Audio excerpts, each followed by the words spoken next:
Bismillahirrahmanirrahim. Babu fadli shafil awali, bab ini di sini bab menerangkan keutamaannya shaf awal wal amri, dan bab menerangkan perintah bi'itmamis sufufi, dengan menyempurnakan shaf-shaf al-awali yang awal-awal, wa taswiyatiha, dan meluruskan shaf, wa tarasi, dan merapatkan fiha di dalam shaf. An Jabir bin Samurah, dari Jabir bin Samurah radhiyallahu taala anhuma, qala, berkata Jabir, qala, kharaja, keluar alaina, atas kami, Rasulullah sallallahu alaihi wasallam. Faqala, maka beliau bersabda, ala tasufuna, tidakkah kalian mau bersaf, berbaris, kama tasufu, seperti berbaris al-malaikatu, para malaikat, inda rabbiha, di sisi Tuhannya para malaikat. Faqulna, maka kami berkata, ya Rasulullah, wahai Rasulullah sallallahu alaihi wasallam, wa kaifa, dan bagaimana tasuful malaikatu, malaikat berbaris, inda rabbiha, di sisi Tuhannya. Qala, bersabda baginda Nabi, yutimuna, mereka menyempurnakan as-sufufal uwala, shaf-shaf yang awal-awal. Shaf awal, para malaikat itu berbaris menghadap Allah, itu shaf awal dipenuhi dulu, baru shaf yang bawahnya lagi, belakang lagi. Jadi yang awal-awal semuanya dipenuhi dulu. Wa yatarasuna, dan mereka merapatkan tubuh mereka, antar mereka, fis shaffi, di dalam barisan. Rawahu Muslim. Wa an Abi Hurairah, dari Abu Hurairah radhiyallahu taala anhu, anna Rasulullah, sungguhnya Rasulullah sallallahu alaihi wasallam, qala, beliau bersabda, kalau ya'lamun nasu, bila mana manusia mengetahui, ma fin nidai, apa yang di dalam azan, was shafil awwali, dan shaf awal, tumalam yajidu, kemudian mereka tidak akan bisa mendapatkan kesempatan azan atau kesempatan mendapatkan sholat di shaf awal, illa ayyastahimu, kecuali mereka harus berundi, alaihi, untuk mendapatkan azan atau shaf awal. Lastahamu, tentu mereka akan sama berundi untuk mendapatkan itu. Muttafaqun alaih. Jadi kita ini tidak bergegas untuk mendapatkan shaf awal dan atau jadi muadzin, dikarenakan ketidakfahaman kita mengenai fadilah dari shaf awal dan fadilah adzan itu sendiri. Seumpama kita ini faham betul, keroyokan itu orang sehingga tidak mendapatkan shaf awal. Kalau sudah begitu, mesti akan ada musyawarah. Dah begini, biar adil, diundi saja.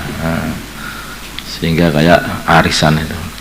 Jadi diundi, yang sudah keluar tidak boleh ke shaf awal sebelum habis anggotanya, supaya dapat mendapatkan shaf awal semuanya. Masya Allah, alangkah bodohnya kita ini, manusia ini. Muttafaqun alaih. Karena masalah ya pahala-pahala, balasan-balasan dari amal ini bukan di sini, ditampakkan nanti di akhirat. Maka yang ada nanti di akhirat itu hanya orang itu hanya nyesal. Yang sudah amal saja masih nyesal, karena masih ada menit-menit, jam-jam, waktu-waktu yang tidak dibuat amal, dibuat tidur, buat jagongan yang gak ada gunanya. Itu aja itu sudah merasa menyesal, rugi. Apalagi yang enggak amal, yang merasa rugi lagi. Apalagi yang diisi dengan kemaksiatan, wis tambah lagi.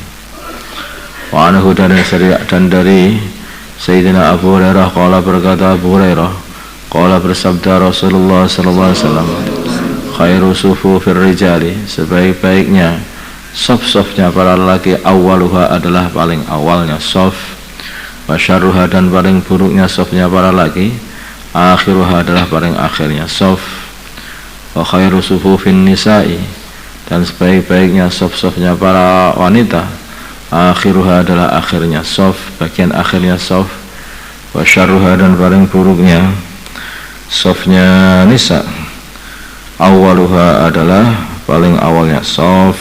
Rawahul Muslim.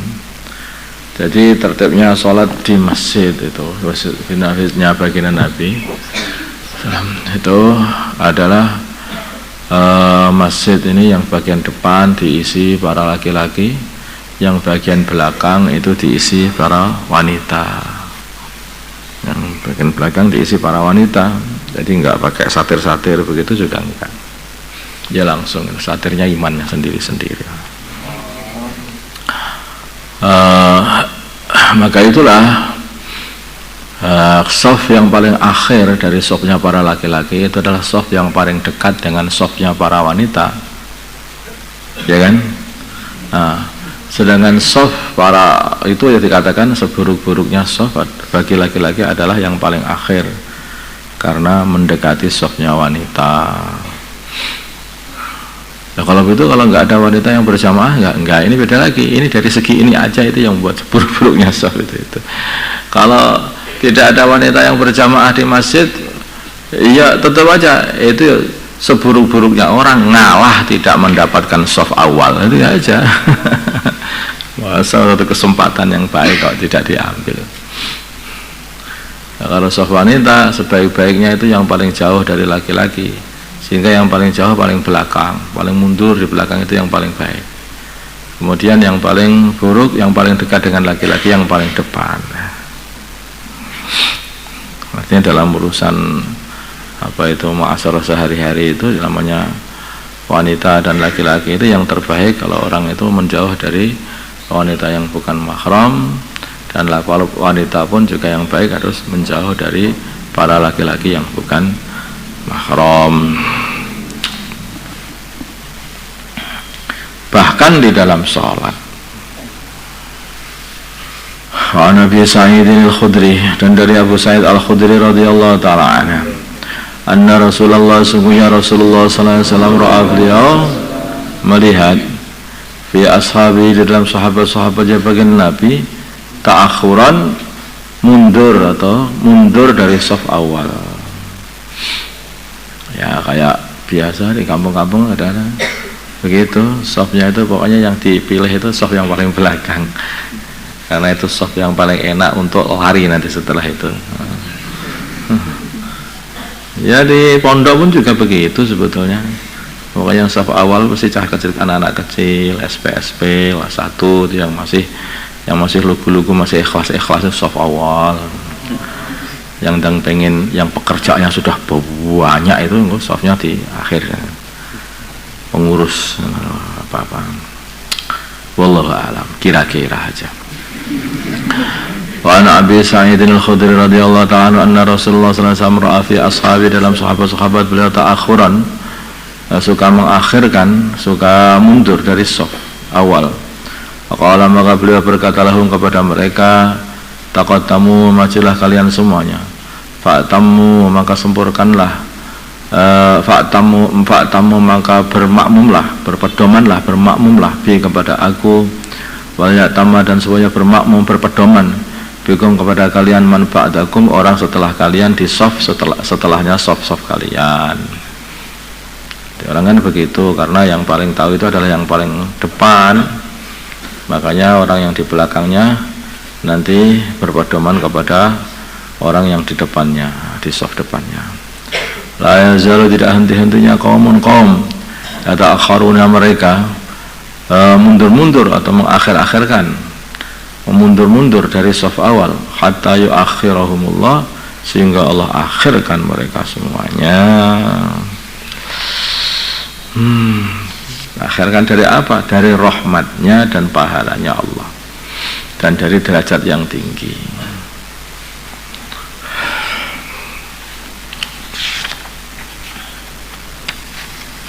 Hanya orang itu dalam kebaikan itu jangan suka mundur-mundur, apalagi dalam sholat itu. Ini bahaya. Wong ini mau dikasih pahala sama Gusti Allah, kok moh kayak emoh, aku belakang aja, aku belakang. Coba kalau ada orang tuamu aja lah, manusia aja. Orang tuamu itu mau bagi, siapa mau? Semuanya anak-anak yang antusias pengen dapat dari orang tuanya, dapat duit dari orang tuanya, ya langsung dikasih, orang tuanya seneng karena pengen. Ada yang satu, kamu duluan. Kenapa? Kamu nggak mau? Yes, kalau ada, nggak ada, kamu nggak dapat. Gitu. Kan begitu.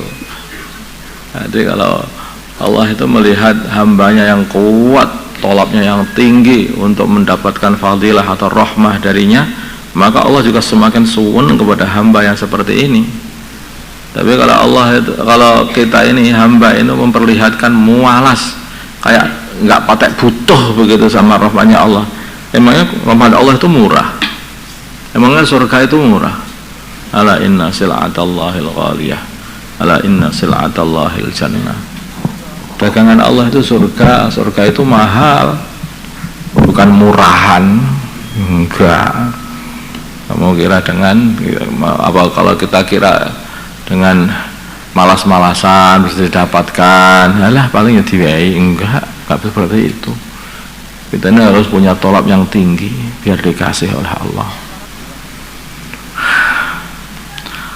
Allahumma salli ala sayyidina Muhammad wa ala sayyidina Muhammad wa salli ala sayyidina Ibrahim wa ala sayyidina barik ala sayyidina Muhammad wa ala sayyidina Muhammad wa barik ala sayyidina Allahumma arham wa sayyidina Muhammad Allahumma aslih wa sayyidina Muhammad wa ala Allahumma ansur wa sayyidina Muhammad wa ala sayyidina sallallahu ala sayyidina Muhammadin alhamdulillah.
Allah